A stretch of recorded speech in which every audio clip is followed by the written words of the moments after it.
What Republicans are really after is criminalizing women's very bodies. You know, one of the most unfortunate things about the state that we're in right now, where Roe v. Wade is on the verge of being overturned, is that the Democratic Party has had 5 decades to do something about this. Will they investigate every miscarriage? Will they put every obstetrician and gynecologist on a watch list? Will they monitor location data for every person who pulls into the parking lot of a Planned Parenthood clinic? And even if they couldn't fully pass a bill through Congress, because maybe, from 1973 when Roe v. Wade was decided, even when they had majorities in Congress and the Senate, they still didn't necessarily have the votes to codify Roe v. Wade. But the fact that they never really tried is a stain on the Democratic Party that they really can't rub out, because they can't go into the midterms or screw the midterms in 2024.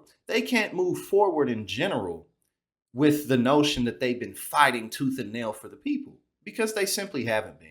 They assumed that this was something that wouldn't ever really have to be dealt with. The can could just continuously be kicked down the road because, yeah, we know that the far right wing wants to outlaw abortion. We know that the Republican Party is making these moves, but that's a problem to deal with later. And unfortunately, now all of us are having to deal with the consequences, and more importantly, women in this country at large. In Texas, where abortion has been virtually inaccessible to millions of Texans for the last 8 months, a young woman has been charged with murder for an alleged self-induced abortion. Now, the Republican Party claims to care so much about the economy and independence and being able to pull yourself up, right?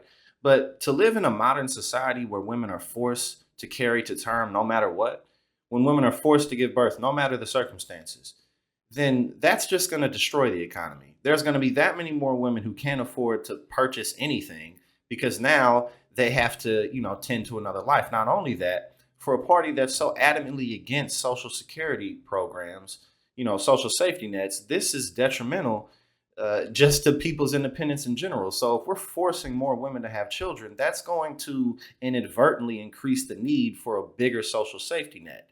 So none of this really makes any sense other than just general authoritarianism.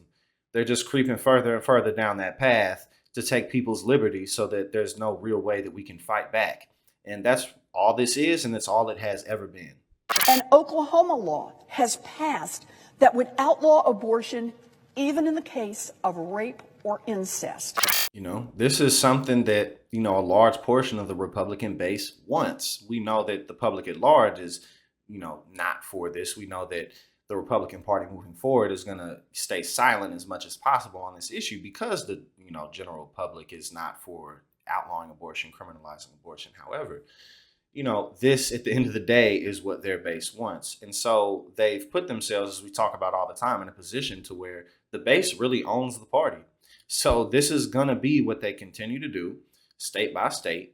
And the Democrats really, really have to deliver in some type of significant way to influence people to go to the polls, because they can't just rely on the fact that Roe v. Wade's on the cutting board for people to show up. No, you have to deliver economically. You have to really do things for people's lives and through here. Now's not the time to be lazy and roll over. But with the Democratic Party, that's typically what we get, which is why, and I always end it with, we have to be the ones to make sure that we get better people in office at every level.